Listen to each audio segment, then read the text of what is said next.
Então, bom dia a todos. Estamos aqui, eu e a Maria, numa videochamada da segunda, terceira, até quarta oficina de xadrez, na época da greve do IFR, dia 7 de maio, onde nós vamos abordar 4 temas que já estão ali aparecendo na tela compartilhada. O primeiro deles e mais importante, até a Maria vai tirar suas dúvidas, que refere-se a um torneio de xadrez. Para muitos é a primeira vez que vão jogar. Então, é o regulamento geral do 70º JEPS, que vai acontecer a fase regional em Quedas do Iguaçu, e o Instituto Federal vai participar com vários atletas nas categorias masculino e feminino, e a gente já vai ler aqui como continua e o que se refere ao regulamento específico dele. Temos ali também na parte da primeira aba, que eu já vou mostrar para vocês.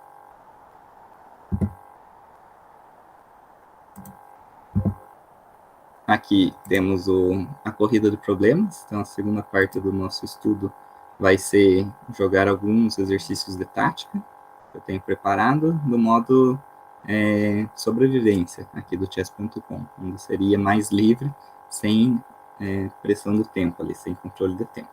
Começando dos mais simples até os mais avançados, podendo fazer no máximo 2 erros, o terceiro perde.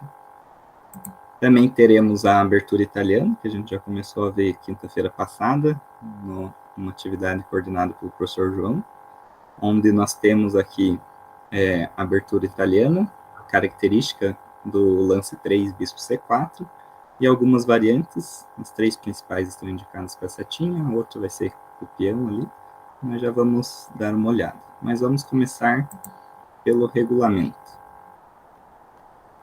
Então, já dando início aqui à leitura do regulamento, vou aumentar o zoom, talvez fique melhor para vocês.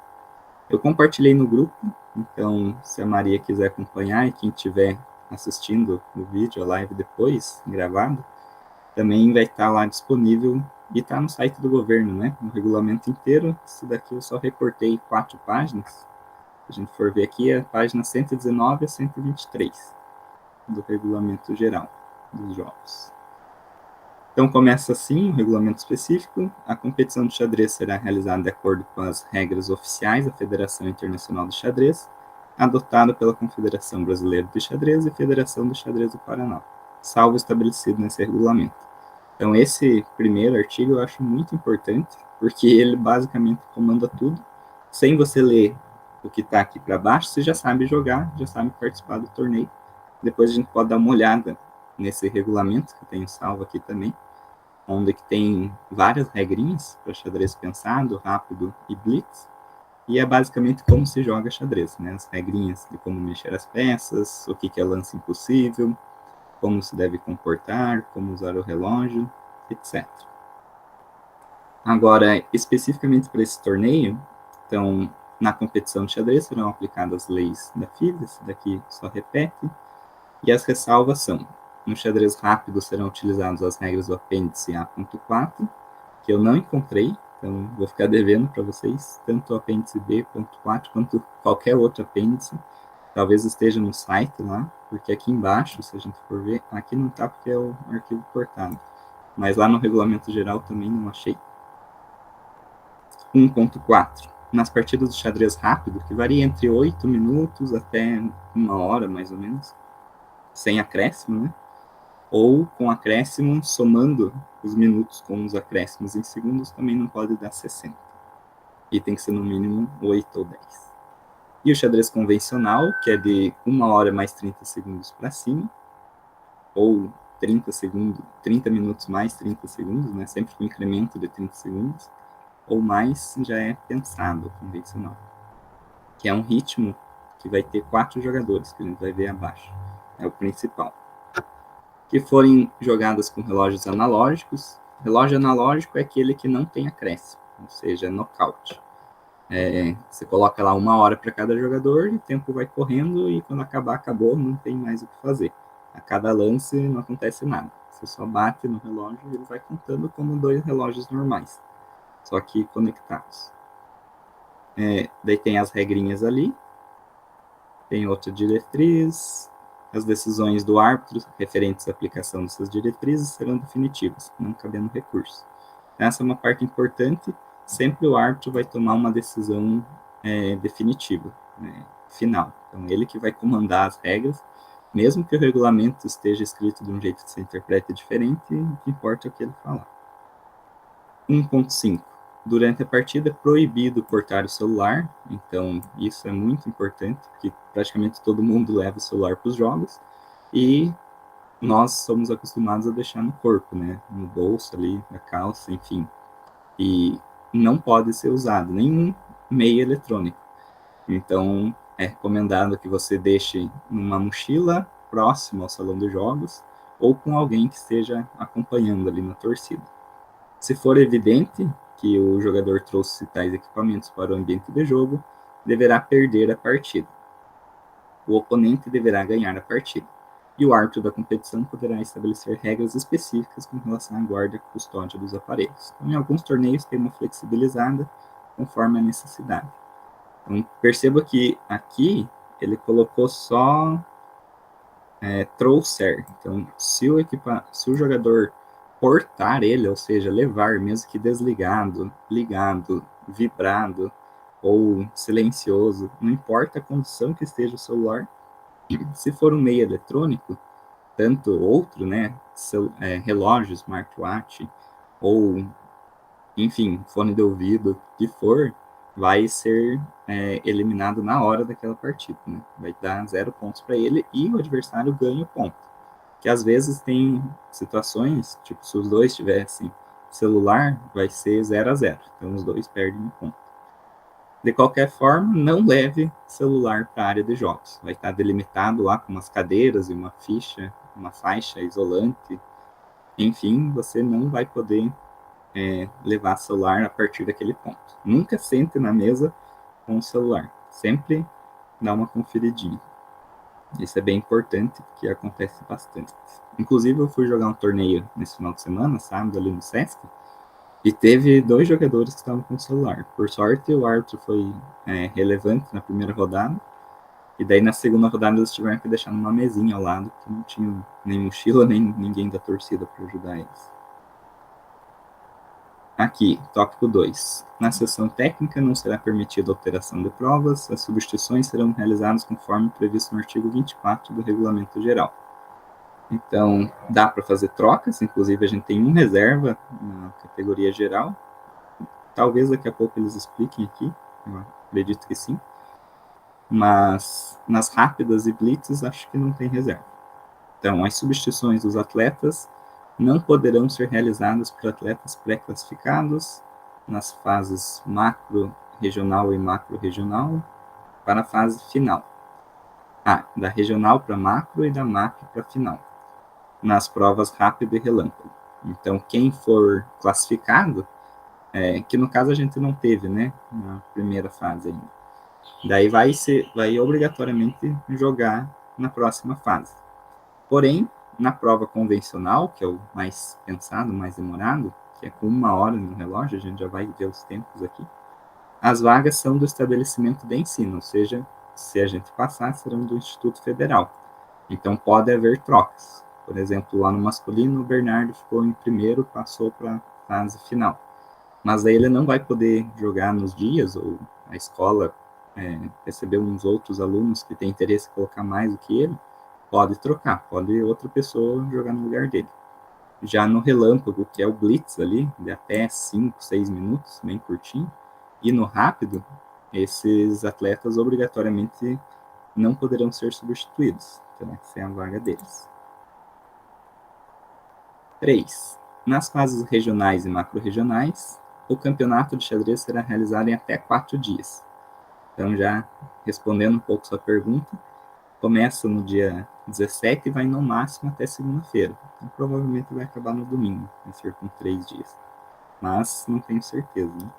De acordo com a programação oficial, organizado preferencialmente na seguinte ordem de provas para o feminino e para o masculino. Então, a primeira será do relâmpago, depois rápido e, por último, convencional. Não sei exatamente como funciona, mas em alguns torneios adultos que acontece, O relâmpago dura o primeiro dia inteiro, então no caso seria sexta-feira, e já acaba o torneio relâmpago. Em compensação, o rápido, ele às vezes começa no primeiro dia e acaba no segundo, e às vezes ele dura o segundo dia inteiro. E daí as provas convencionais, em torneios maiores, eles duram às vezes uma semana, jogando uma partida por dia, 2 no máximo. Já nesse torneio aqui, como tem que ser feito em até 4 dias, daí eu acredito que ele vai ser no segundo e no terceiro dia, ou seja, no sábado e no domingo, vai jogar umas 2 ou 3 partidas por dia e já acaba. Então vai ser 5 ou 6 rodadas, acredito eu, aqui para a fase regional de quedas, né? Que começa no dia 17 de maio. Nas fases finais, item 4, o campeonato será realizado em até 5 dias. Então aumenta um pouquinho, também com a mesma ordem, tudo igualzinho ao que foi escrito ali. Item 5. Cada estabelecimento de ensino poderá inscrever até 8 alunos. Esse é um fator importante. A gente já está organizando com o professor João como vai ser definido essas vagas, e o professor Rafael está coordenando também.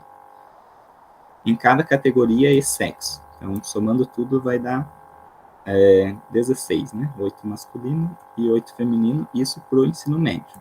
Então, cada categoria, as categorias lá no regulamento geral está escrito que são o A e o B, digamos assim, o Bzinho que eles chamam, que é do ensino fundamental, e 2, né?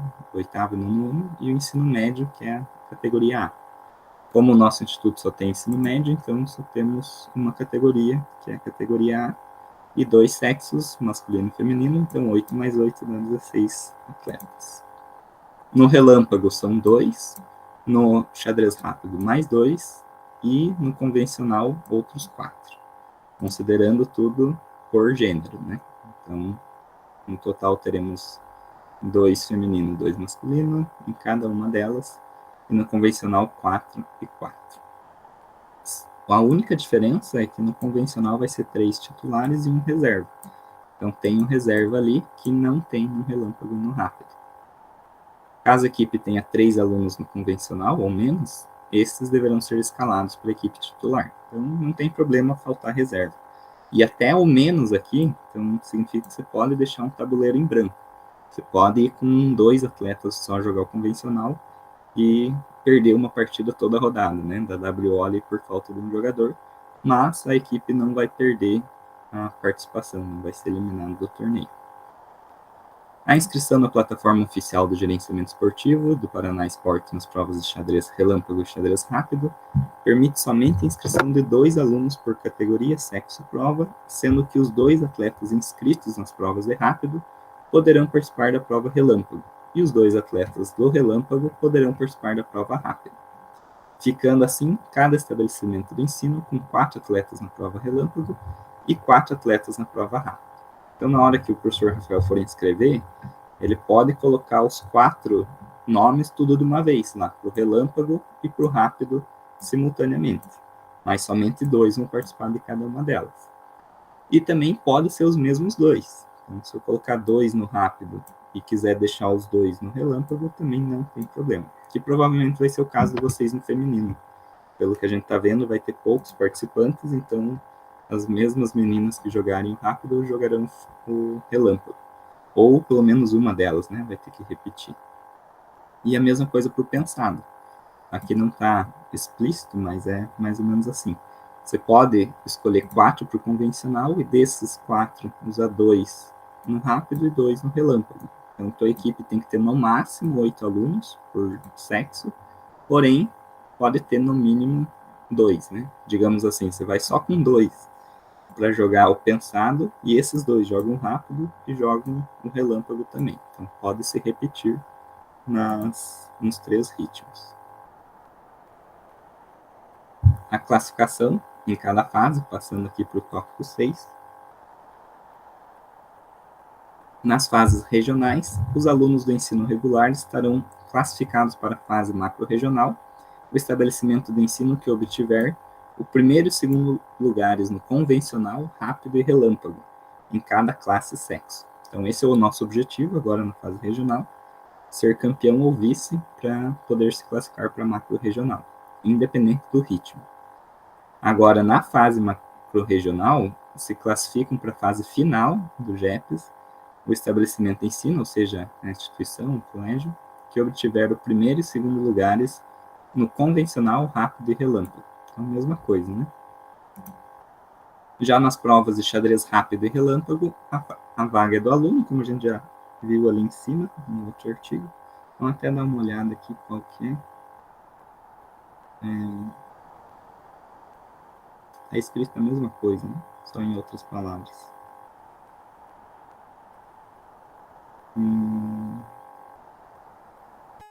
Substituições, 4 dias.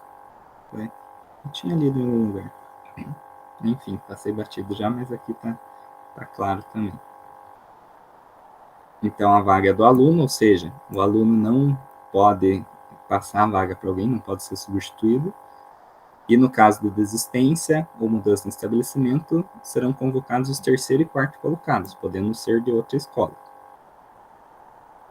Já no xadrez convencional, a vaga é do Instituto Federal, se a gente se classificar, podendo ser substituídos. Então, se a Maria passar lá em primeiro, mas depois ela não quiser jogar ou não puder participar, daí ela pode passar para uma colega dela para substituí-la.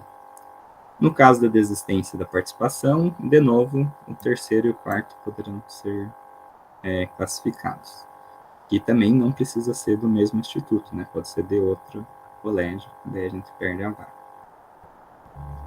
Na sessão técnica, o responsável poderá alterar a ordem de seus alunos, atletas, no primeiro, segundo, terceiro tabuleiros e reserva.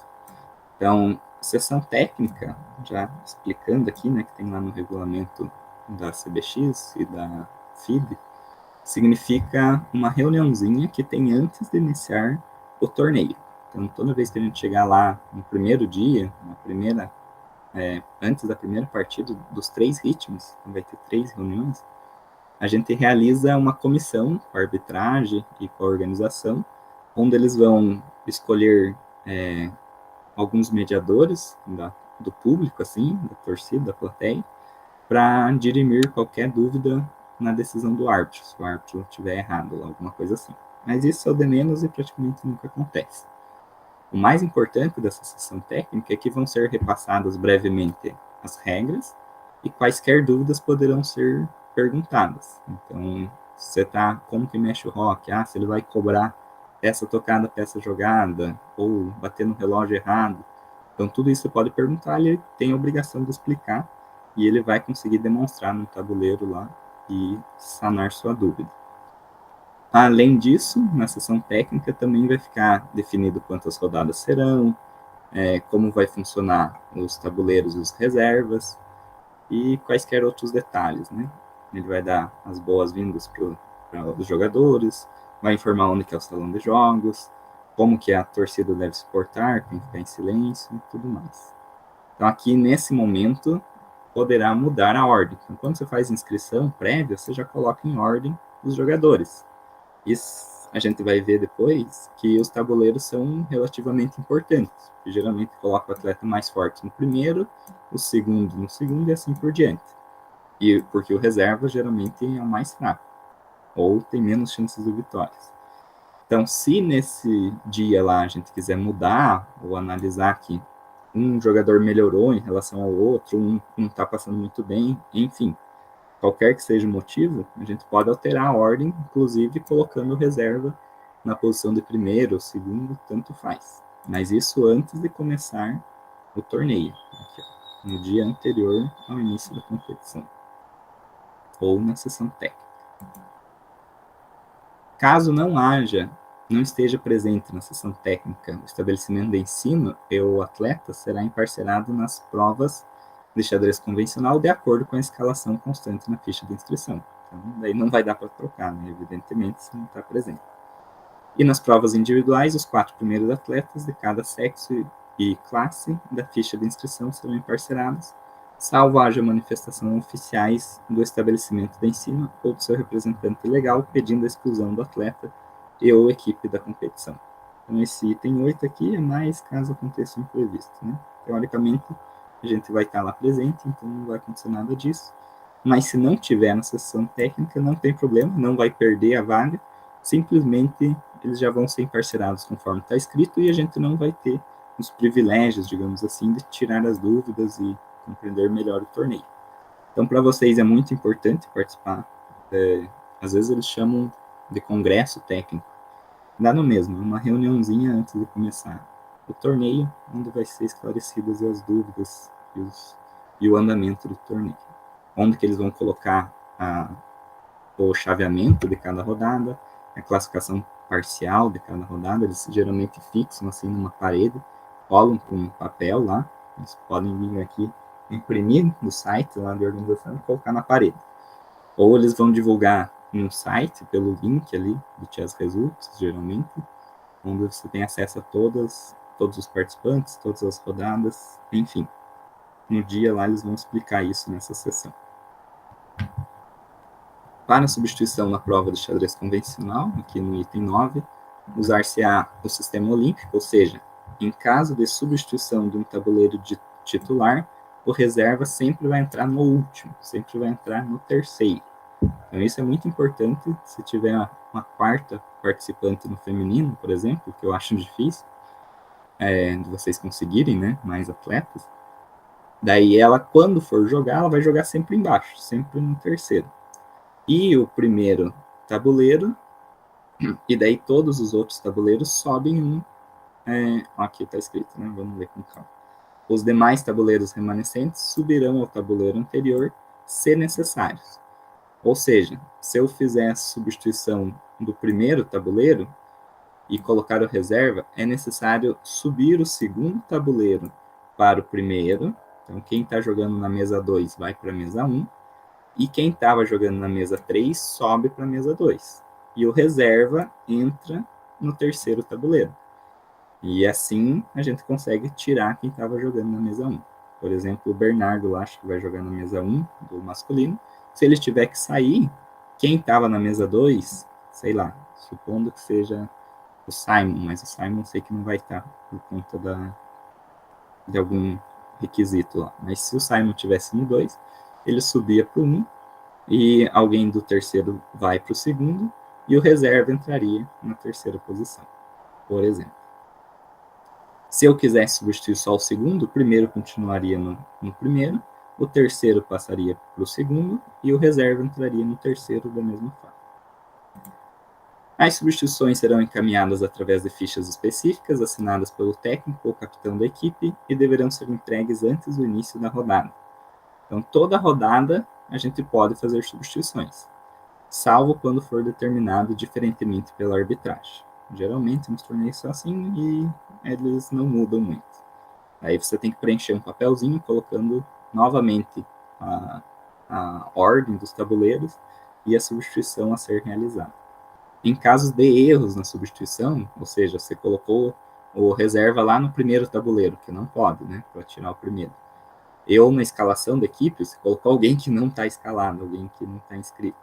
A mesma será punida com a perda da partida nos tabuleiros onde iniciar erroneamente. Então, no caso de substituir o primeiro errado, então no segundo e no terceiro você pode continuar jogando normal. Vai valer o resultado que der na partida. Você só vai perder por WO, digamos assim, no primeiro tabuleiro. 0 pontos para você e 1 para o adversário sem ocorrer a partida. Ou, mesmo que vocês joguem a partida, não vai valer. Vai ser 1 ponto do adversário. Uma vez encaminhada a ficha de substituição, esta será a única opção de escalação da equipe para a rodada. Então, claramente, se você substituiu, colocou lá, você não pode substituir de novo.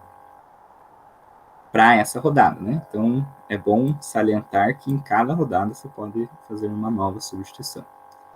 Porém, aqui acho que não está explícito, mas nesse sistema olímpico aqui de substituições, a cada rodada volta a escalação normal. Então, salvo que a arbitragem falar, toda rodada você vai ter que fazer a mesma substituição. Supondo que você se inscreveu lá no congresso técnico 3 jogadores e um reserva. Então, mais um titular deles, antes de iniciar a primeira rodada, ou no meio do torneio, passou mal, teve que sair, foi viajar lá para jogar, ou para fazer uma prova de inglês, por exemplo, né, Maria? Daí ele não vai participar mais das outras rodadas, ou das rodadas que ele tiver fora. Então, toda rodada você vai ter que fazer a substituição. Você vai ter que enviar a fichinha lá contando que essa pessoa vai sair e que o reserva vai entrar no terceiro tabuleiro todas as rodadas que ele estiver fora. Não dá para fazer uma vez e falar, ele foi substituído e vai ficar sempre assim. O sistema olímpico é por rodada, você tem que inscrever as substituições. Porque se você não mudar, se não enviar o papel, vai ser sempre a inscrição original, aquela que foi declarada lá no Congresso Técnico ou inscrita anteriormente. Na prova de xadrez convencional, item 9.4, as equipes somente poderão iniciar o torneio e a rodada com um mínimo de 2 jogadores. Então, isso daqui que é importantíssimo. Você pode ter um tabuleiro sobrando, independente se é 1, 2 ou 3, no qual seja WO. Então, independente de quais sejam os tabuleiros vagos, mas pelo menos 2 tem que estar presentes. Aqui está no plural, mas é só um, né, que vai ficar vazio. Se ficar 2 vazios, é WO para a equipe inteira. Então, perde nos 3. Se ficar os 3 vazios também. Se ficar nenhum vazio, uma partida normal, que é o que vai acontecer, acredito eu, em todos os jogos, salvo raras exceções, onde 2 jogadores vão estar presentes, daí se disputa normal esses 2 jogos, e nenhum deles que não vai ter ponto. Já na prova de xadrez convencional realizada pelo sistema suíço, que é onde o sistema gera automático as rodadas, tem um número limitado, e não é todos contra todos. A pontuação de bye significa para quem não vai ser emparcerado, ou seja, se tiver número ímpar de jogadores, vai sempre fazer o parzinho, né? 1, 2, 3, 4, e daí vai sobrar um no final. Então, esse jogador com a menor pontuação, que estiver sobrando, ele vai ficar de bye. Desde a primeira rodada, será definido atribuindo-se meio ponto para cada integrante titular da equipe. Ou seja, como se tivesse empatado. Todas as partidas empataram. Então, essa equipe que ficou lá por último vai receber meio pontinho. E daí, toda equipe, lá nas regras, só pode participar uma vez do bye, a menos que todas as equipes já tenham participado. Né? Mas então, você ficou de bye na segunda rodada, você empatou lá, deu meio ponto para todos os tabuleiros. Daí, na terceira rodada, mesmo que continue em último, você não vai poder ficar de bye. Você vai ter que jogar com outra equipe e outra equipe vai ter que vir ficar de bye. E assim todas as rodadas. Depois eu posso pegar um exemplo ali de um torneio para entender melhor como funciona esse bye aqui. Mas é bem tranquilo. É um sistema suíço definido por rodadas, por exemplo, 7 rodadas. Ou no torneio de vocês, o Blitz provavelmente vai ser 7 ou 9. O rápido varia entre 5, 7. Geralmente é ímpar, tá? Para facilitar as cores. E o rápido, ou pensado, acho que vai ser 5, talvez 6. Então, tem lá um número de rodadas pré-definidos e sempre vai ter um emparceramento, quem ganhou com quem ganhou, quem perdeu com quem perdeu, e daí mais para frente, conforme for tendo empate, mais vitórias, quem tiver a mesma pontuação com quem tem o mesmo ponto, e assim vai para todos os emparceramentos. E o último, que tiver menos pontuação de todos, não vai ter emparceramento em caso de número ímpar de participantes, equipes participantes. Se for par, né, então, por exemplo, tem 28 participantes, daí não vai ter esse problema, né? As equipes vão ser todas emparceradas, não vai existir bye. Em alguns torneios valia um ponto inteiro. É raro não dar ponto nenhum para quem não joga. Até porque seria injusto, né? Já pensou? Você não pode jogar e não ganha nada. Item 10. Os campeonatos terão o seguinte tempo de reflexão. Xadrez convencional. Nas fases regional e macro-regional, 60 minutos KO, então um relógio analógico, ou 30 minutos mais 30 segundos por lance no relógio digital. E na fase final, 90 KO ou 60 mais 30 digital. Então perceba que tem uma alteraçãozinha aqui para a fase final e vamos explicar por cima o que seria um relógio digital. Aquele que tem lá no Instituto Federal, talvez já tenham visto, onde você bate no relógio e ele é digitalmente, automaticamente realizado a mudança no tempo.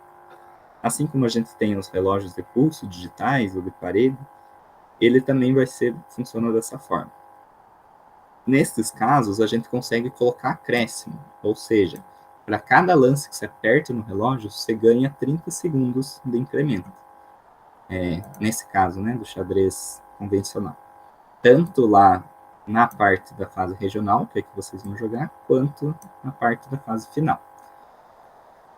A única diferença é o tempo inicial. Então, você começa com 30 minutos ou 60 minutos.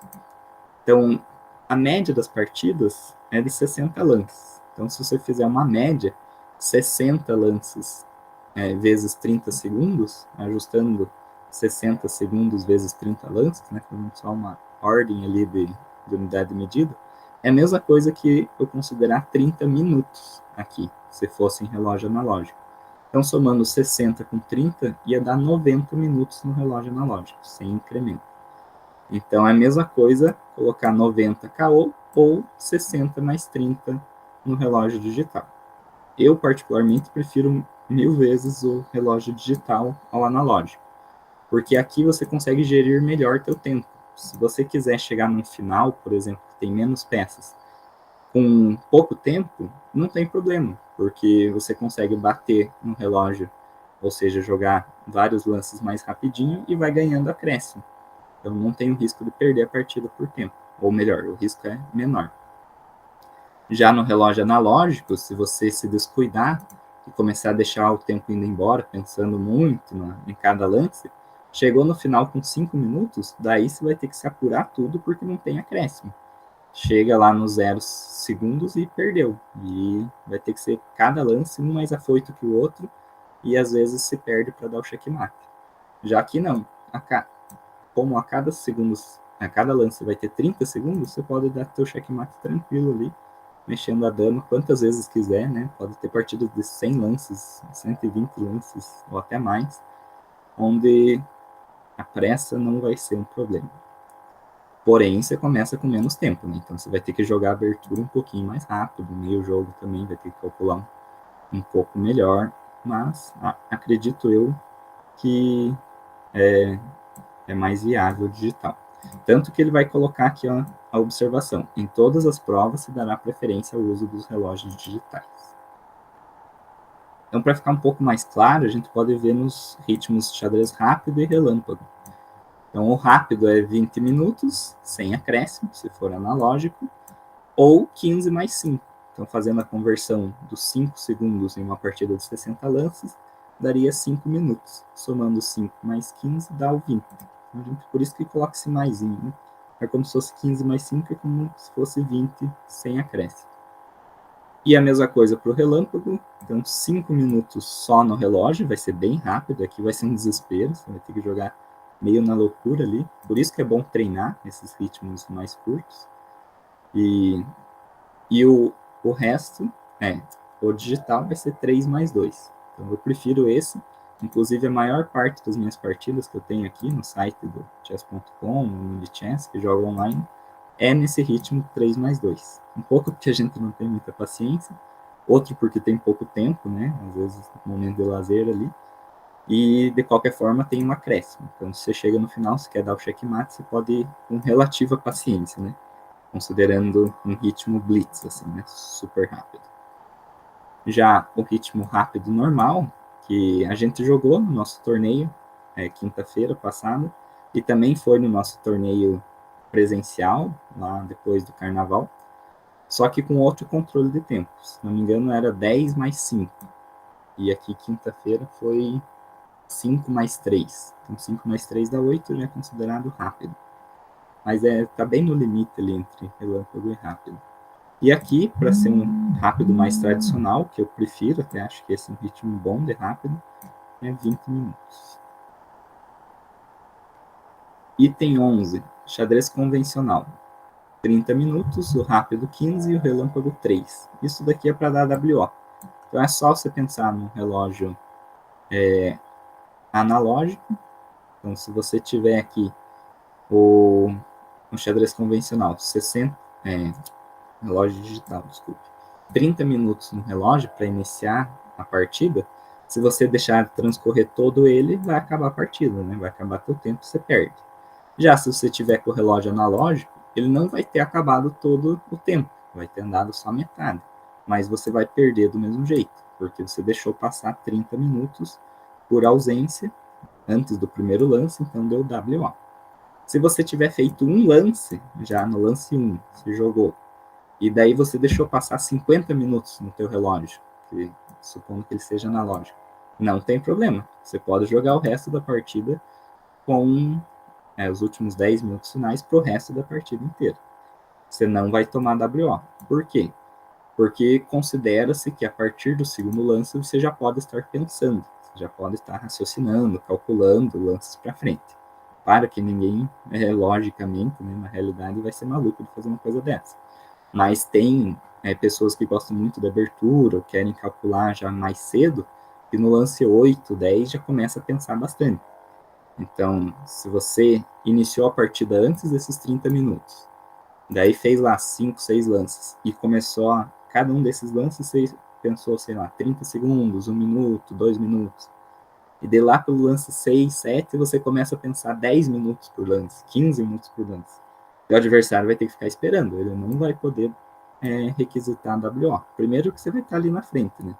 Segundo que tem o teu tempo para isso. Você que escolhe e gerencia como quiser até acabar o tempo. Então, esse tempo aqui do WO é mais para caso o relógio seja analógico. Então, se o relógio é analógico, o tempo é um pouquinho maior, né, do que um relógio digital, tempo de início, justamente por não ter o acréscimo. Então, o WO é um pouquinho menor. Então, antes do primeiro lance, se esperar quase todo o tempo, já vai ter acabado a partida, você vai perder o ponto. Isso é para caso se atrase, né? Você vai no banheiro, você vai fazer um lanche entre uma rodada e outra, você pode chegar atrasado, não tem problema, teu tempo vai começar a rolar, né? Você vai perder alguns segundinhos ou até uns minutinhos, mas você não vai perder a partida. Só tomar cuidado no relâmpago, né? Se você deixar perder 2 minutos e meio, por exemplo, você não perde do WO. Mas daí jogando com 30 segundos no relógio vai ser difícil, ou com 2 minutos e meio sem acréscimo vai ser difícil também.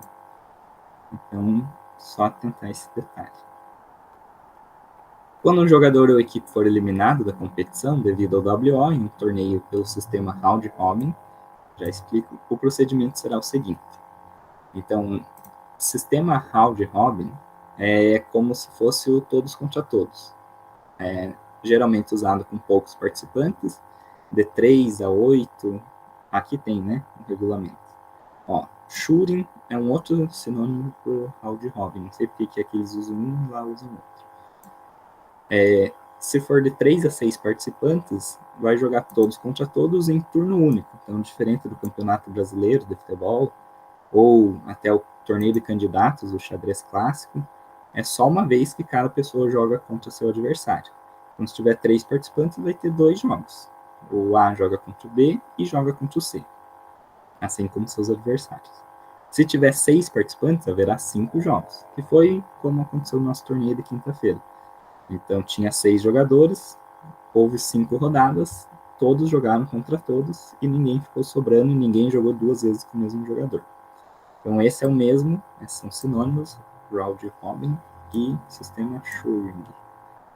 Se permanecer, então como que vai ser, né, a eliminação por WO? Se um jogador ou equipe tiver completado 50% de suas partidas, ou seja, supondo lá que já tinha 6 jogadores, 5 rodadas, então 50% de suas partidas vão ser 3 rodadas, né? Porque 2 rodadas dá menos 50%. Como ele pediu pelo menos 50%, então tem que ter jogado pelo menos 3. Sua pontuação deve permanecer na tabela do torneio, sendo registrado na classificação final. As partidas restantes serão registradas como WO para os respectivos adversários. Então, isso daqui significa que vai levar em conta a participação dele. Ou seja, se ele tiver ganho dos seus adversários, se ele ganhar de todos, por exemplo, ele era um jogador forte. Então, ele tem que ser levado em conta que os outros perderam para ele. Porém, os adversários seguintes levarão sorte, porque ele vai tomar WO e todos os outros vão ganhar o pontinho. Agora, lembrando, né, que a pontuação é 1 para o vencedor, meio para o empate e 0 para a derrota. Agora, se ele tiver perdido todas, também vai ser justo, porque os outros vão ganhar o pontinho deles. Que eles não jogaram contra o adversário bem fraco, né? Que estava perdendo tudo. Mas eles vão ganhar o ponto. Então, esse WO pode ser justo, pode não ser. Tem que tomar esse cuidado. Agora, se, porventura, ele não tiver jogado esses 50%, quer ver aqui, se um jogador não tiver completado, daí os pontos marcados por ele ou contra ele não serão considerados. É como se tivesse eliminado ele da classificação e tivesse reduzido a quantidade de participantes. Então é como se fosse, no nosso caso hipotético, de 6 passaria para 5, e com 5 participantes é como se todos jogassem 4 partidas. Então a gente vai desconsiderar a partida que jogaram com ele, quem já jogou, né, os poucos que jogaram, e todo mundo vai jogar apenas 4 partidas que serão pontuadas, né?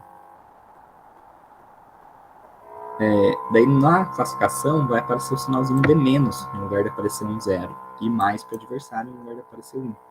Então a classificação geral é 0-1, quando acontece uma vitória. No caso da WO é menos e mais. Agora, passando aqui para o item 12.2, se um jogador ou equipe for eliminado da competição por WO, os pontos marcados por ele e por seus oponentes devem permanecer na tabela do torneio, sendo registrado na classificação final do torneio. Isso em caso do sistema suíço. Então, independente da quantidade de partidas que ele jogou, se for aqui 5, 6 ou 7 rodadas suíço, então vai ficar lá registrado. Até porque no sistema suíço, é melhor para isso, ele não vai ser emparcerado nas próximas. E nenhum participante seguinte vai ter prejuízo disso, visto que eles vão jogar a mesma quantidade de rodadas mesmo assim, só que com outros jogadores. Então, por exemplo, lá tinha 8 jogadores. Um deles deu para trás, um tomou WO em algum momento, ou equipe, né? Fala jogadores, mas é por equipe no nosso caso. Então ficou 7. Então, o torneio ia ser em 5 rodadas, continua sendo em 5 rodadas. Quem já jogou com ele vai ter a pontuação do resultado com ele, e quem não jogou com ele vai jogar com outras pessoas, mas todos vão jogar 5 rodadas. Beleza? Que tem a quantidade de jogos e o sistema de disputa. Então, cada sistema aqui tem um critério, tem um formato, mas já expliquei meio por cima. E se tiver só 2 participantes, é o confronto direto, né? Match, nesse caso, de 2 partidas, como se fosse ida e volta no futebol. Ou todos contra todos, em turno e retorno. Agora, vale salientar a quantidade de participantes, né? Então, acima de 20 jogadores, serão 7 rodadas. Entre 7 e 8, 5 rodadas. Eu não curto muito esse de 6 rodadas. Para mim, dava para colocar 5 de 7 até um 15 aqui, mais ou menos. E 7 rodadas de 15 até 36. Porque o sistema suíço ele vai emparcerar a mesma pontuação com a mesma pontuação. E às vezes você já jogou rodada de branco e teu adversário também de branco, que ficou com a mesma pontuação que você. Daí, quem que vai jogar de brancas na rodada seguinte? Que é uma leve vantagem. Então, se for rodadas pares, vai dar um problema, que um vai jogar 2 rodadas a menos de brancas do que o outro, por exemplo. Pode acontecer, né? E já ímpar, não. Ímpar é quase certeza que um vai jogar uma rodada a mais de brancas e uma menos de pretas. Mas é só uma de diferença, né?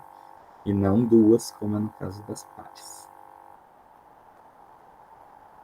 Critérios de desempate. Então, estamos nos prolongando aqui, né? Mas vou tentar acelerar essa reta final. Então, nas fases finais, nas fases regionais, desculpa, o programa, o software de emparceramento a ser utilizado poderá ser o Swiss Perfect, que é uma licença que atuou até, que foi gerada em 1998, por isso é SP98, na abreviatura, e se encontra mais fácil na internet. Já nas fases macro-regionais e finais, o programa deverá ser o Swiss Manage, que é o site oficial, ou software oficial da FIDE, usado pela CBX, pela Fexpar, e provavelmente a gente vai usar nas fases macro-regionais e finais, né, como está escrito aqui, onde vai ser chancelado pela Fexpar e eles já têm a licença, né, comprado anualmente, um valor bem alto, digamos assim, para uma pessoa comprar, mas relativamente baixo para uma instituição ou órgão governamental que realiza torneios direto. No entanto, deve-se observar os critérios de desempate, que a gente já vai ver. Eu acho que na fase regional também tem o SUS Manager. Não conheço muito como funciona lá, mas o SUS Perfect é só para torneios internos, como que a gente fez presencial, é mais e que também não é utilizado online. Esse daqui é só um presencial. Vamos ver os critérios de desempate? No sistema suíço, no rápido e relâmpago, ou seja, os ritmos mais curtos, vai ser a pontuação deles, que é sempre o primeiro, né? Confronto direto, então essa é uma diferença. Se tiver 2 jogadores, se tiver 3 ou mais, já pula esse critério. Milésimos medianos, ou seja, a soma de todos os adversários, da pontuação de todos os seus adversários, com exceção do pior resultado. Então, se você ganhou de um adversário que fez 0 pontos e de todos os outros adversários fizeram 2 pontos ou mais, você não vai contar esses 0 pontos desse carinha e vai contar só do 2 para cima. Já, se teve, se o pior resultado de seus adversários foi 1 ponto, então você ganhou dos jogadores com 1, 2, 2, 3, 3, 3, 4, 5 e 6, por exemplo, um jogo com 7 rodadas. Então você vai descontar esse adversário que fez 1 ponto. Já os milésimos totais são todos eles sem descontar. Então você simplesmente soma lá 1 mais 2 mais 2 mais 3 mais 3 dá 4, 7, 10. Então, os critérios de desempate vai ser 10 pontos nesse caso. Sonnenborn-Berger, que é uma pontuação progressiva. Progressiva não. É uma pontuação proporcional aos seus resultados. Então, de quem você ganhou, você soma os pontos. De quem você perdeu, você não soma. Então, você jogou lá um suíço de 5 rodadas, onde você ganhou 3 e perdeu 2. Então, os 2 adversários que você perdeu, supondo que ele seja campeão e vice, lá façam 5 e 4 pontos. Você não vai contar esses 9 pontos para o seu critério de desempate. Você vai ter perdido porque no Sonnenborn-Berger, que é o SB, que a gente chama, a abreviação, que geralmente vai lá nas colunas quando eles divulgam os resultados, então não vai levar em conta esses 9 pontos, então o critério de desempate vai ficar menor. Então vai contar só a pontuação dos outros 3 adversários que você ganhou. Por exemplo, se um deles fez 0, o outro 1 e o outro 2, então o critério de desempate SB vai ser 3 pontos, porque 0 mais 1 mais 2 dá 3. Em compensação, os que você empatou, pode estar se perguntando, né? Você ganha metade dos pontos, logicamente. Então, um torneio com 7 rodadas, você perdeu 2, ganhou 3, empatou 2. As 3 que você ganhou, os adversários fez 0, 1 e 2, semelhante ao exemplo anterior. E as 2 que você empatou, eles fizeram os mesmos 3 pontos que você. Deixa eu ver se dá certo isso. Não, os 2 que você empatou fez 3 pontos, você fez 4 pontos, né, no torneio. Que é 3 vitórias mais 2 empates. Então, você vai somar o 0 mais 1 mais o 2 inteiro, porque você venceu desses 3, mais a metade dos outros 2. Então, como um fez 3 pontos, metade é 1,5. O outro fez 3 pontos, a metade é 1,5. Aí soma 1,5 mais 1,5 dá 3, mais os 3 que a gente já tinha somado, dá 6 pontos até o critério de desempate SB. Então, esse daqui tem que fazer umas continhas, um pouquinho mais chatinho, mas também é tranquilo de calcular. Dá para pegar o papel, a gente pode ver que se for preciso, lá nas últimas rodadas, a gente vai fazer umas continhas assim. Mas como é um critério lá para baixo, a gente pode levar em conta mais os buchholz, que é como a gente chama aqui, os medianos e os milésimos totais. Onde é só somar a pontuação dos adversários, é até mais rápido, né? Em um deles, que é o primeiro, a gente vai descontar o pior. E o ARAN System, se não me engano, é o progressivo. Ainda esse eu tenho que confirmar, porque tem vários outros critérios de desempate. Então, na primeira rodada, a pontuação do seu adversário vale 1. Então, independente do resultado final, se o teu primeiro adversário fez 5 pontos, 10 pontos, 1 ponto, 0, você vai ganhar 1 ponto de critério de desempate. E assim progressivamente, como o nome já sugere. Na segunda rodada, você vai ganhar 2 pontos, se você vencer a partida, né? 3 pontos na terceira rodada, 4 pontos na quarta rodada e assim por diante, independente da força do teu adversário e quantos pontos ele fizer no torneio. Justamente porque no sistema suíço, a cada rodada que passa, teus adversários vão ficando mais equilibrados de nível. Se você for vencendo, né, nas últimas rodadas você vai jogar com os adversários mais fortes, então por isso o teu critério de desempate é maior. Só que você só ganha os pontos se vencer dele. E se você não vencer, se empatar, você ganha metade, se perder não ganha nada, semelhante ao USB. Por fim, o Armagedon. Então, é raro chegar nessa situação, ninguém deseja para torneio nenhum, exceto a torcida. A torcida não, quem está assistindo, né, a plateia. A torcida também fica com uma emoção pura. Porque não tem acréscimo, então é 5 mais 4 nocaute, 5 contra 4, né? Brancas têm a obrigação de vencer, ou seja, se der empate, as pretas ganham. Então, quem leva as peças pretas tem 1 minuto a menos no relógio. E se empatar, né, pode jogar na defensiva, pode arriscar, e se não der certo o ataque, empatar por repetição, ou cheque perpétuo, afogamento, qualquer que seja, dá o número de lances, enfim, vai dar a vitória para as pretas. Então, empate é igual a vitória para as pretas. E passa de fase ou se classifica uma posição acima, que é o caso do sistema suíço. Isso também só será possível se o confronto direto entre eles estiver empatado, só tiver 2 jogadores, e tiver empatado em todos esses outros critérios, o que é bem raro.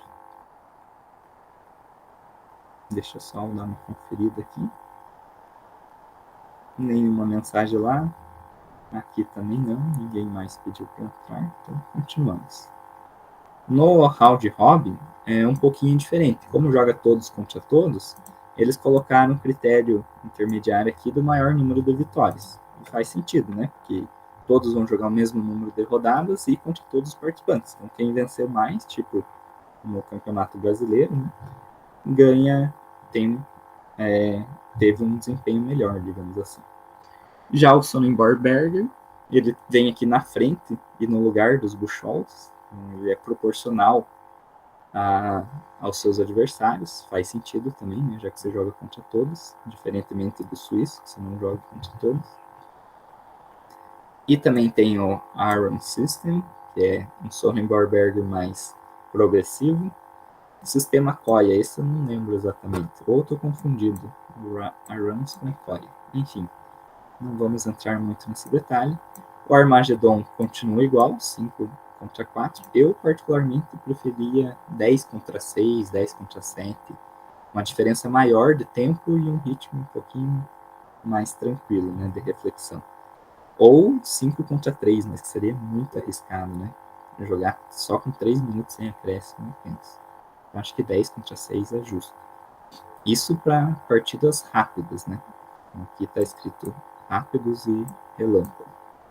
Se for partida convencional, que a gente vai ver embaixo, daí já o Armagedon para mim tinha que ser maior ainda, né? Tinha que ser 20 contra 10, 20 contra 11, 12. Teve alguns no xadrez internacional aí, dos últimos anos, que eles inventaram, tentaram adaptar, sempre fazem um ritmo diferente, né? Para tentar ver a melhor forma. E até hoje nunca foi encontrado. Mas esse aqui é o mais padrão, mais adotado nos torneios em geral. Agora, aí é bom salientar que as cores vão ser por sorteio, tá? Não importa nada mais, é só jogar na moedinha. Em competição realizada pelo sistema suíço e round robin, independente agora, né, de qual deles, o xadrez convencional vai ter sempre os mesmos critérios de desempate. Então, a pontuação de todas as partidas, jogadas em todos os tabuleiros, ou seja, não é por vitória da equipe, igual é nas Olimpíadas lá, que o Brasil joga de xadrez. Onde você teve lá, tem 3 tabuleiros, né? Venceu 2 e perdeu 1. Então deu 2 pontos. Aqui no nosso torneio vai ser 2 pontos, soma 2, e o teu adversário vai levar 1 ponto. Nas Olimpíadas, dá 1 ponto para a equipe vencedora e 0 para a equipe perdedora, porque lá é por equipes, ela conta A classificação é uma única pontuação para todos os tabuleiros. O segundo critério de desempate é o match point, ou seja, 2 pontos para a vitória, 1 ponto para o empate e 0 para a derrota. Esse não sei exatamente a diferença, mas enfim. Eu acho que é para valorizar a vitória, né? Se não me engano é isso. Então, a vitória das equipes, né? Quem venceu mais é melhor do que empatar mais. Porque às vezes você empata 2 e ganha 1, é pior do que você vencer 2 e perder 1. Que daria os mesmos 2 pontos, né? Nas duas formas. Nesse critério de desempate. Confronto direto, ou seja, se der 2 equipes com a mesma pontuação, quem venceu entre elas vai ter avançado. Sonnenborg-Berger, já falado. BSV é o critério 15 do reloginho lá, do sistema Swiss Manager, o SM. Mas eu não sei exatamente como funciona também, não lembro, né? Já estudei isso no curso de arbitragem. Depois tem que dar uma conferida lá, se cair nessa questão. Armagedon, olha que absurdo, né? Você está jogando uma partida de 1 hora lá, ou 30 mais 30 que seja, e vai ser disputado lá 5x4. Claro, raramente vai chegar nisso, a gente não quer que chegue, mas até no campeonato profissional, em alto nível, às vezes acontece. E daí você coloca uma partida blitz ali, 5x4, eu acho muito ruim isso. Enfim, é mais por organização do torneio, porque não vai ter muito tempo hábil, né, para terminar todas essas partidas em 3 dias, mas poderiam ter colocado em 4 dias, como foi previsto aqui no regulamento. E, de qualquer forma, tinha que ter um Armagedon mais longo, né, pelo menos 20x10 ali, supomos.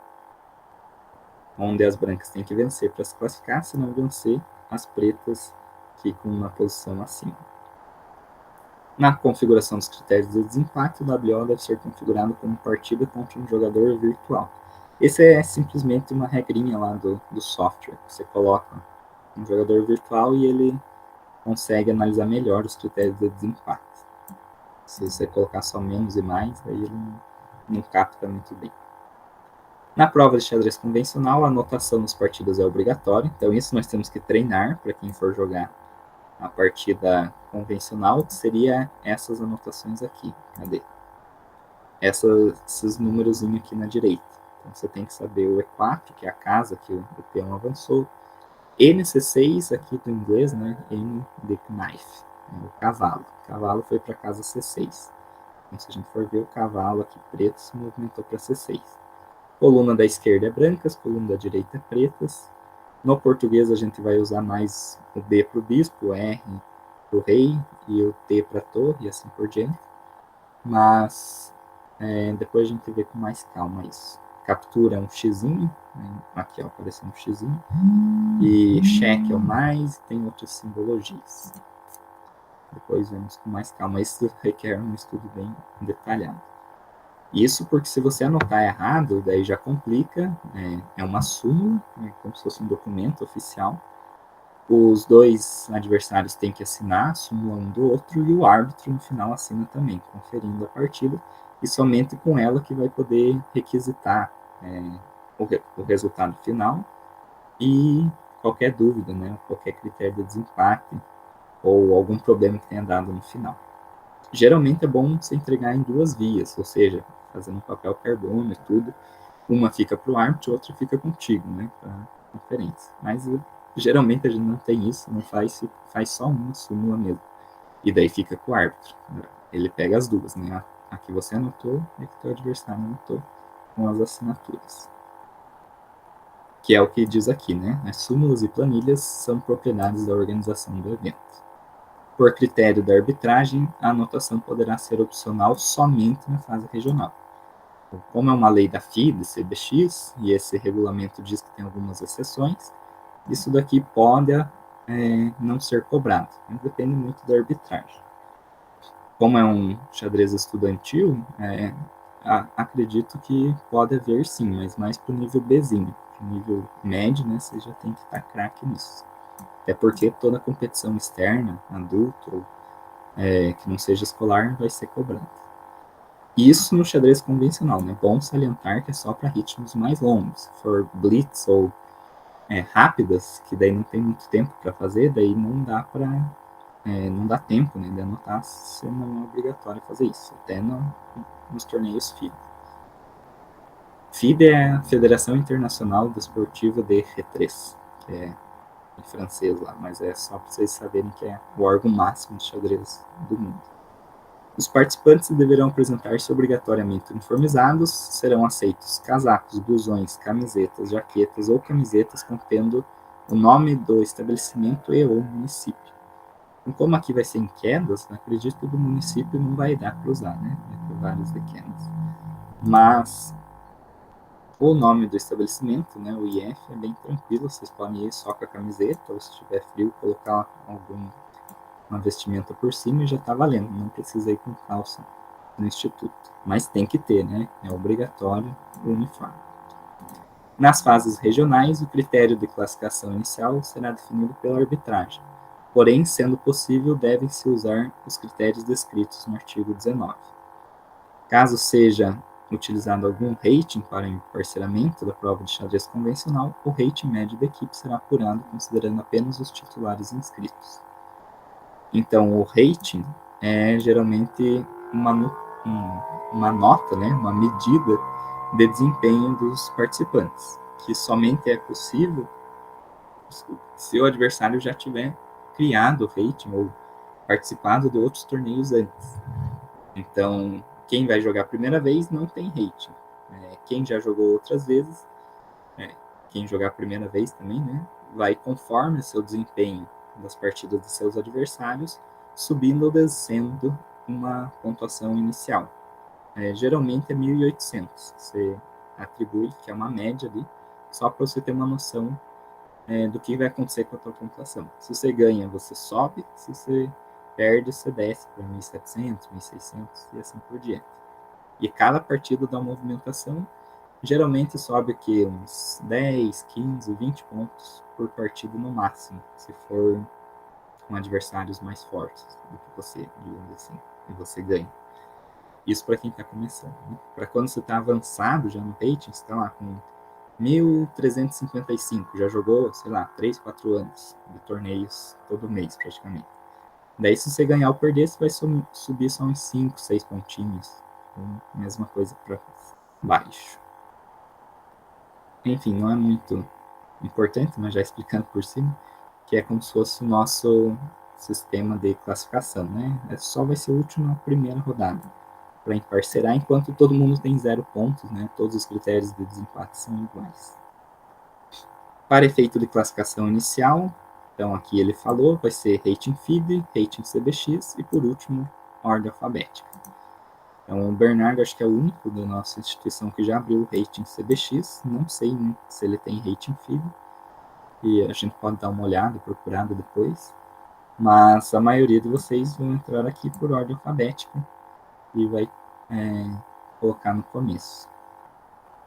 E no caso de ser torneio por equipes, né, a média dos ratings, se pegar só o Bernardo de rating e mais 2 que não tem rating, a média vai baixar um pouco. Mas como a maioria das equipes também não vão ter, isso não é um problema muito a se preocupar. Até porque isso é só emparceramento da primeira rodada. Então, talvez isso ajude lá nos critérios de desempate, lá pro final. Foi o que aconteceu comigo no sábado. Eu fiquei em quarto lugar devido aos critérios de desempate. Como eu não tinha rating FEXPAR daqui, eles não tinham colocado no sistema lá, eu fui por ordem alfabética, comecei no quinto tabuleiro, joguei as 2 primeiras rodadas no quinto tabuleiro, só depois que eu fui subindo para o terceiro, primeiro tabuleiro, e assim joguei com adversários mais fracos, o critério de desempate ficou mais baixo, e tive a mesma pontuação do segundo e do terceiro, mas fiquei atrás deles. Enfim, isso é para a primeira rodada só. Detalhe. Na hora que a gente for revisar esse torneio, agora eu estou lendo com bastante calma, né? Mas na hora que a gente for ler o regulamento aqui, a gente pode passar batido, já pode passar direto para o próximo item, não vai ser muito relevante para nós. Cada estabelecimento de ensino participante no xadrez convencional deverá obrigatoriamente fazer-se presente no local dos jogos com 3 relógios, 3 tabuleiros e 3 jogos de peças. Então, muito importante, Se tem 3 mesas, então cada um tem que ter o seu material completo. Claro, como vai ser 2 adversários, né, a nossa equipe e a outra que vai jogar contra nós, então somente um deles serão utilizados. Mas, como ele pediu para todos terem, para não ter erro de faltar alguma coisa, né? Então você guarda o teu se não for preciso. Nas provas de xadrez rápido e relâmpago, cada um deverá ter o seu, que é o que vai ser a mesma coisa praticamente do pensado, né? Não necessariamente você tem que levar, a instituição pode providenciar, que é o que vai acontecer, né? Nós temos ali no instituto vários jogos e relógios suficientes, inclusive digitais. Tem mais algum detalhe aqui? O estilo das peças, que não está comentado aqui nessa parte, né? Talvez aqui, ó. Os materiais, já volto para o item 20. O item 21 diz que os materiais a serem utilizados no evento, como os relógios de xadrez, os jogos de peças e os tabuleiros, deverão obedecer as seguintes especificações. Essa é uma regrinha meio chata, mas que ajuda na hora da partida, né? Você ter um relógio digital com 15 a 40 centímetros é a melhor coisa. Podendo ser um relógio analógico de 15 também é útil, mas menor do que isso, daí já não é viável, né, para jogar, então eles não permitem. E claro, retoma aqui a prioridade, né, enfatiza que é um relógio digital. Então, como vão ter, cada participante vai levar o seu, se você levar um digital e seu adversário um analógico, você vai colocar o teu e ele não vai, e o dele não será utilizado. As peças deverão ser de madeira ou plástico. Essa parte maciça aqui que vai ser difícil ter, porque a maioria das peças são ocas, igual que a gente tem lá, e que é de plástico, né? As chumbadas são as melhores que existem, que é mais pesado, não tem risco do vento cair, de esbarrar e derrubar, mas a nível estudantil, né, às vezes tem até crianças mais novas ali, que não tem muita força, atrapalha um pouco. Deixa eu ver o que aconteceu. O Felipe entrou. Seja muito bem-vindo, Felipe. Nós estamos fazendo análise aqui do regulamento. Ainda não terminamos, é o primeiro toque, mas estou fazendo bem detalhadamente. Beleza. Vai ter o torneio ainda ou já foi? Nós não tivemos torneio porque só veio a Maria aqui, então nós podemos jogar umas partidinhas depois, mas provavelmente não vai ser em torneio. Beleza. Obrigado. Nada. Então, nós estamos vendo aqui o item 21.2, ainda não lemos o 20, onde as peças podem ser ou não chumbadas. Nesse caso, acredito que a maioria não será. A cor será fosca, ou seja, não pode ser brilhante, porque dá reflexo e às vezes atrapalha a visão dos jogadores. Isso é muito comum no futebol, né, no futsal, quando tem algum carro estacionado perto, num campo aberto, assim, e daí o coitado do goleiro fica sofrendo, ou o sol, né, bate no olho. No caso do xadrez, é só por eles terem esse cuidado a mais, né? Mas as nossas peças, a maioria é normal, assim, fosse. Tabuleiro tem que ser de madeira, plástico, papel, curvinho, vidinho. Resumindo, praticamente qualquer coisa. Outros tabuleiros que nós temos, né, desse estilo. O lado IF, se não me engano, é todos de madeira. Eu tenho aqui alguns de plástico ou papel. Se for preciso, posso levar também. E a casa deve medir de 5 a 6 centímetros. Isso é importante, que é umas casas bem grandes, né? O lado do quadradinho ali é 5 a 6, cabe bem as peças. Aqui ele não falou do tamanho das peças, mas oficialmente o rei tem que ter 13 centímetros. Então, quando você vai comprar um jogo de peças, aqui é muito comum vender reis de 9 centímetros. É um tamanho bom. Agora, menos que isso já não é indicado. E aqui eles não comentaram sobre isso, que eu acho que seria interessante. Mas com umas casas grandes já facilita a movimentação, né? Não tem risco de ficar no meio de duas casas, né, uma peça. Então, para desporto, que nós não temos atletas inscritos, o tabuleiro poderá ser adaptado, no caso, tabuleiro em braille ou em alto relevo. Caberá ao coordenador e ao árbitro geral aprovar ou não os materiais a serem utilizados. Então, apesar de todas essas regrinhas aqui, no final das contas, o árbitro que vai decidir. Se ninguém tiver levado um tabuleiro com essas características, as peças assim, pode ser jogado com as peças que tiver lá, né? Acredito que o árbitro vai autorizar, senão o evento não vai acontecer. E a mesma coisa com o relógio. Se não tiver nenhum relógio desse tamanho, vai ser jogado com o tamanho do relógio que tiver lá, porque o árbitro vai autorizar no final das contas. Agora, se você acha que o teu relógio é melhor que o do teu adversário, daí é o árbitro que vai definir qual dos relógios que serão utilizados. Mesma coisa para o tabuleiro e para a peça. Voltando ao item 20, o jogador que vencer sua partida ou vencer por falta do oponente receberá o score de 1 ponto. E quem perder recebe 0, quem empatar recebe meio. Né? Comentei por cima agora há pouco. Para os alunos do Paradesporto, item 22, será permitido o mediador para a movimentação das peças conforme a orientação do aluno. Então, essa categoria DF que eu não li, ali o DV, acho que é deficientes visuais. O DF deve ser deficientes físicos, né? Então, você pode ter um acompanhante para mexer as peças. Não é o nosso caso, como mencionei, mas se houvesse, ele falaria no ouvido do árbitro, no ouvido não, ele falaria em alto e bom som para que todos ouvissem, tanto o árbitro quanto o seu adversário, qual é o lance que ele vai jogar. Por exemplo, a gente pode olhar aqui, bispo C4, né, um lance característico da italiana. Então, ele fala bispo C4 e vai lá, vem aqui o mediador, que simplesmente vai efetuar esse lance, mover o bispo para a casa C4. Independente se o lance é permitido, se o lance existe, se o que está acontecendo ali, ele só vai mediar, só vai fazer isso, não pode argumentar, não pode falar nada, vai ser só uma pessoa para auxiliar ali o deficiente físico. Item 23, a classificação final por estabelecimento de ensino somente será divulgada e homologada na fase final dos Jogos Escolares do Paraná, nas suas respectivas categorias, sexo e classe. Será utilizado o seguinte critério. Então, no xadrez convencional, o peso será 4, no xadrez rápido, 2,5, no xadrez relâmpago, 1,5. Então, supondo lá, quem foi o campeão do xadrez na fase final, ou seja, na fase regional, municipal e macro, regional, não vai ter essa classificação. Não precisamos nos preocupar com ela. Simplesmente lá na fase final. Porque aqui vai ser só a classificação específica de cada categoria. Agora, lá no final, você tem que dar o foco total ao convencional, né, que é o peso maior. E em segundo lugar para o rápido, e claro que o ritmo mais rápido, que é mais brincadeirinha, né, o blitz ali vale menos.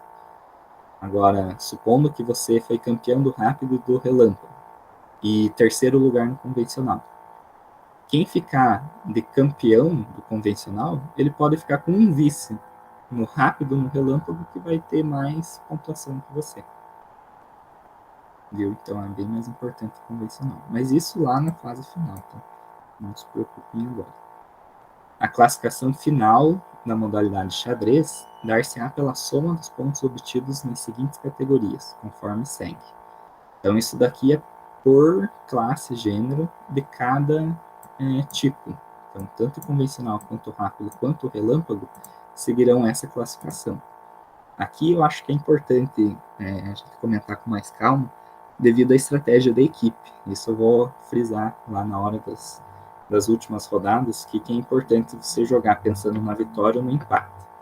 Porque às vezes você pode arriscar mais, que tem a chance de perder, mas é válido porque a vitória vale muito mais do que você jogar seguro e ir para o empate.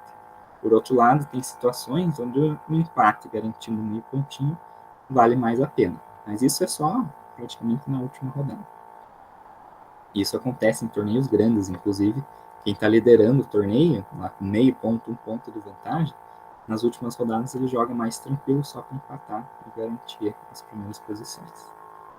Aqui, o primeiro lugar leva 14 pontos, o segundo 9, o terceiro 7, e assim de 1 em 1 até o 12º, até o 9º lugar. E daí do 9º ao 12º, 1 ponto.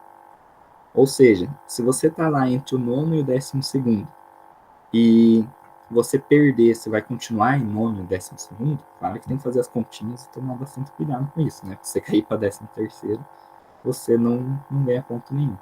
Então vale a pena se arriscar uma vitória, porque você joga lá, joga para vencer, perdeu, fica com 1 ponto, sem problemas. Agora, se você empatou, saiu do 10º para 9º, continua com um ponto para a equipe. Então, não vale muito a pena o empate, nesse caso aqui, de você ficar entre 9º e 12º. Para a equipe, você vai continuar levando um ponto só. Logo, nesse caso, vale a pena você arriscar e tentar subir lá para o 8º e 7º. Né? Se você ganha, você poder chegar em 7º e 8º e ganhar ponto a mais. Por outro lado, do 8º até os terceiro, né, terceiro ao 8º, só muda um pontinho. Então a variação é pequena. Também vale a pena você arriscar para tentar chegar no segundo lugar, se você tiver chance. Né? Claro que tem que analisar a situação do torneio. Então, por exemplo, você está lá em quarto, está com 6 pontos. Se você empatar, você vai para 7º. Você pode ficar em 7º, né? Ou você pode ficar em 5º, empatando, né? Você pode ir de 5 a 7 pontos, terceiro a 5º lugar. Agora, se você ganhar, você vai para 9º. Ou seja, você pode ter um salto de para 9º e para segundo lugar, fazendo 9 pontos. E se você perder, você pode cair lá para 6º lugar, 4 ou 3. Então perceba que de 6, você indo para 4 ou 3, perdendo, você perde 2 ou 3 pontos.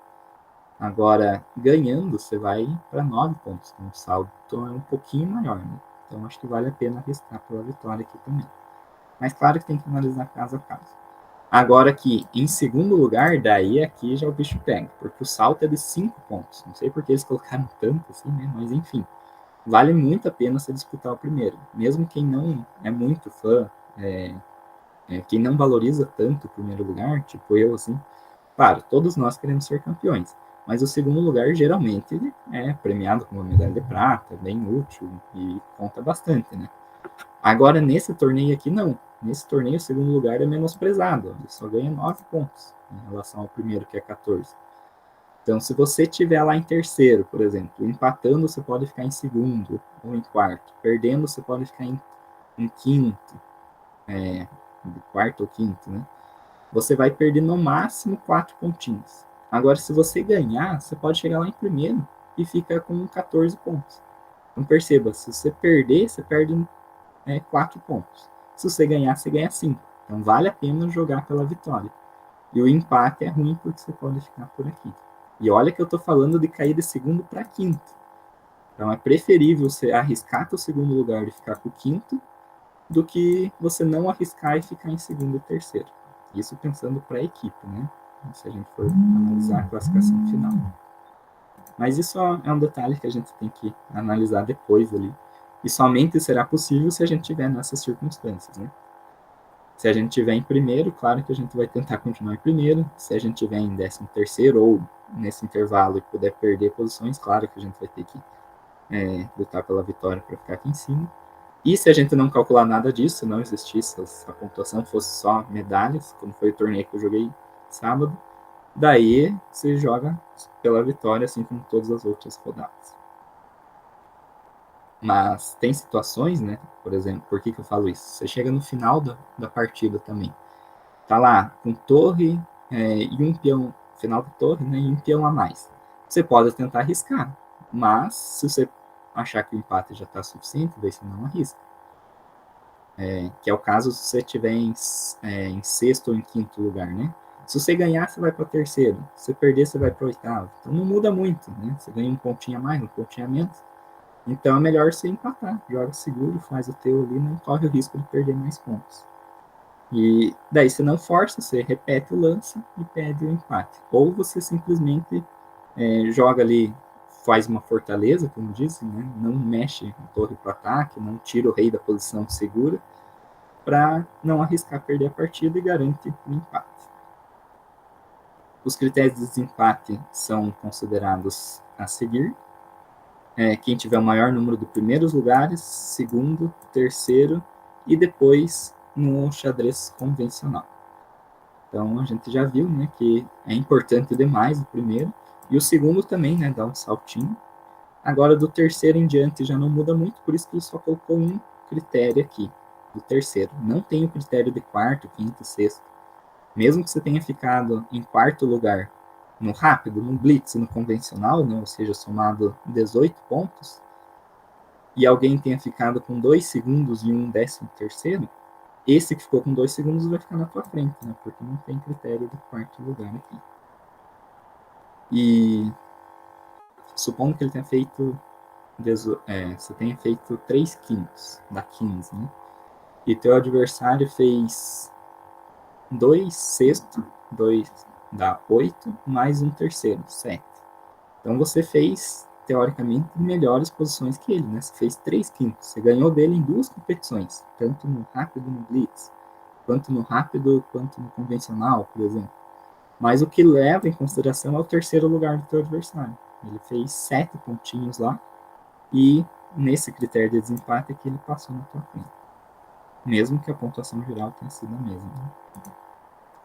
Por fim, se tudo isso estiver empatado, os 3 tenham feito pontuação do quarto para baixo, por exemplo, ou o mesmo número do terceiros, o que importa é no xadrez pensado lá, de 1 hora com 30. Se você tiver feito o primeiro lugar, ou quarto lugar no xadrez pensado, e teu adversário tiver feito o quinto, e no final das contas tiverem os dois com a mesma pontuação, o quarto ganha. E por fim o sorteio, que é a pior coisa, né? Mas fazer o quê? Lá em último caso tem que acontecer isso, e eles optaram por ser já o quinto critério. Às vezes poderia ter um outro, né? Como mencionei, o do quarto e quinto lugar antes. Enfim, estou me prolongando demais, mas acredito que eu vou detalhar bem, até porque está acabando agora já. E depois vai ficar salvo, vocês vão ter esse acesso bem fácil. Os casos omissos serão resolvidos pela comissão organizadora, a Secretaria de Estado do Esporte do Paraná, o Paraná Esporte e a CN. Então, tudo isso, né, é a sigla da CN. Sempre é bom ter esse item, né, nos regulamentos, porque mesmo colocando tudo que dá, a gente não consegue esclarecer, às vezes, algum imprevisto que surge na hora, e daí a comissão organizadora vai resolver, dirimir ali o que for necessário. Critérios para convocação de atletas e técnicos para os Jogos Escolares Brasileiros, isso a gente só vai precisar pensar lá na fase final, e ele está dizendo que classifica 2 atletas por sexo, ou seja, masculino e feminino, que participarem dos JEPs e forem classificados. Então, é o primeiro e o segundo que vão passar na prova rápida. Como critério de convocação, fica estabelecido o seguinte: a definição dos técnicos e será pela CEB, Fexpar Paraná Sport. Aqui não tem, no regulamento geral, eu dei uma lida lá, era o primeiro técnico, ou seja, o técnico se classificou em primeiro, e o técnico masculino e o do feminino. Então você vai ter 2 técnicos, os 2 campeões. Se um deles não puder, daí vai o segundo. Diferentemente dos jogadores, né, que vai o primeiro e o segundo. Mas isso não é muito importante para nós, e o regulamento não permite a participação de técnicos sem o CREF, ou seja, eu sou um professor só da escola, eu posso participar como técnico de vocês, tem no regulamento geral, porém lá nos jogos da juventude ou nos jogos escolares brasileiros, nos JEBs, eu não vou poder participar, vai ter que ser o professor Rafael, que é professor de educação física, e ele vai ter que estar com o credenciamento dele, né, o certificado de registro de educação física em dia. Muito bem. Acredito que deu para a gente conversar bastante aqui do nosso regulamento. Cansamos um pouquinho, mas foi bem detalhado. Alguma dúvida aí, pessoalzinho que está na videochamada? Se quiserem mandar por chat também. Eu estava pensando em encerrar a gravação, já que deu bastante, e começar uma nova. O que vocês acham? Bom, vou finalizar aqui, daí a gente conversa. Até mais, muito obrigado aí, quem esteja acompanhando, mande suas dúvidas.